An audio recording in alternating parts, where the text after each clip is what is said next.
Important material பார்த்தீங்கன்னா printer. அதை வந்து ஈஸியாக சைல்டுக்கு வந்து எப்படி நம்ம சொல்லி கொடுக்கலாம், ஒரு ப்ராக்டிக்கல் வேலை எப்படி சொல்லி கொடுக்கலாம்னு பார்க்கலாம். ஓகே, இப்போ என்னன்னு பார்த்தீங்கன்னா இந்த பிரிண்டரை அவங்க இன்ட்ரடியூஸ் பண்ணுறப்ப வந்து இது ஃபுல்லாக வந்து மேக்ஸ் கான்செப்ட். ஓகேங்களா, அப்போது அவங்க வந்து they can identify to big to small அவங்க வந்து ஐடென்டிஃபை பண்ணலாம். ப்ளஸ் ஹைட் அண்ட் வெயிட் வந்து அவங்களுக்கு வந்து சொல்லி கொடுக்கலாம். அது போக வந்து இந்த மெட்டீரியல்ஸ் பார்த்தீங்கன்னா they can identify the different shapes. இது வந்து நம்ம கியூப் அப்படின்னு சொல்லலாம்.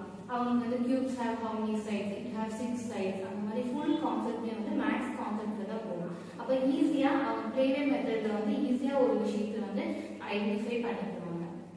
இதில் பார்த்தீங்கன்னா 10 கியூப்ஸ் சொல்லியிருக்கோம், நான் ஆல்ரெடி சொன்ன மாதிரி. இப்போ எப்படி அசம்பிள் பண்ணுறதுன்னு